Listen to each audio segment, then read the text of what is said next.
Muchtar Tompo, calon anggota Dewan Perwakilan Rakyat Republik Indonesia, DPR RI, dari Partai Amanat Nasional, PAN, untuk daerah pemilihan, Dapil, Sulsel 1, Makassar, Goa, Takalar, Jeneponto, Bantaeng, Selayar, semakin mengukuhkan kehadirannya sebagai kekuatan politik yang kuat dalam menghadapi pemilu 2024. Upaya ini ditekankan melalui pengukuhan 113 orang koordinator desa di Kabupaten Jeneponto. Dalam rangka memenangkan hati dan kesiapan 281.124 calon pemilih yang tersebar di 1097 tempat pemungutan suara, TPS, di 11 kecamatan, Muchtar Tompo telah melancarkan serangkaian langkah strategis. Pengukuhan 113 koordinator desa ini menjadi langkah awal untuk memimpin sistem koordinasi di tingkat desa. Pada acara yang dirangkaikan dengan pelatihan saksi Partai Amanat Nasional untuk pemilu 2024 kepada tim pemenangan sebanyak 150 orang, Muchtar Tompo menggarisbawahi pentingnya koordinasi, silaturahim, dan kerendahan hati dalam perjalanan politik ini. Dalam sambutannya, Muchtar Tompo mengungkapkan, koordinasi adalah bentuk nyata kerjasama kita, silaturahim adalah bentuk nyata kebersamaan kita, dan kerendahan hati adalah bentuk kesederhanaan kita kepada sesama manusia terlebih kepada Allah Subhanahu wa Ta'ala yang menentukan segalanya. Kita berniat baik, berusaha baik, dan bekerja keras untuk mewujudkan harapan masa depan bangsa, masa depan daerah yang lebih baik. Muchtar Tompo juga membagikan pengalaman suksesnya selama menjabat sebagai anggota DPR RI periode 2014 hingga 2019.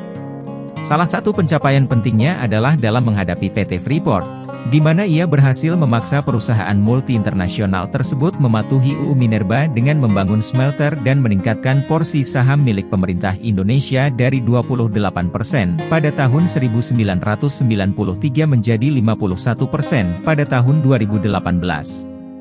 Selain itu, Muchtar Tompo juga menjadi inisiator dalam pengadaan lampu jalan tenaga surya sebanyak 8.000 unit di berbagai daerah, termasuk daerah rawan kriminal dan sekitar area pemakaman.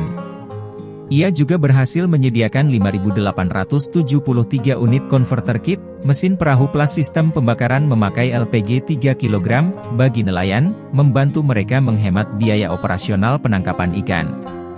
Namun, salah satu pencapaian paling fenomenalnya adalah hadirnya pembangkit listrik tenaga bayu, PLTB, atau baling-baling di daerah Sidrap dan Jeneponto.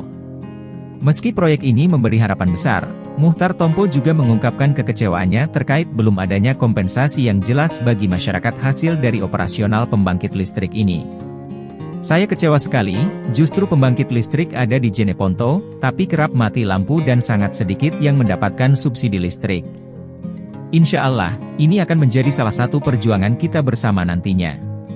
Semoga Allah menakdirkan saya kembali ke Senayan, agar semua ini tuntas dilanjutkan dan dirasakan secara besar manfaatnya, tambah Muchtar Tompo. Pengukuhan koordinator desa ini akan terus berlanjut hingga tingkat dusun dan lingkungan, dengan harapan bahwa koordinasi yang kuat ini akan membawa perubahan positif bagi masyarakat dan daerah Dapil Sulsel 1. Muchtar Tompo bersama para koordinator desa berharap dapat mengukuhkan posisinya sebagai perwakilan yang peduli dan berkomitmen untuk mewujudkan masa depan yang lebih baik.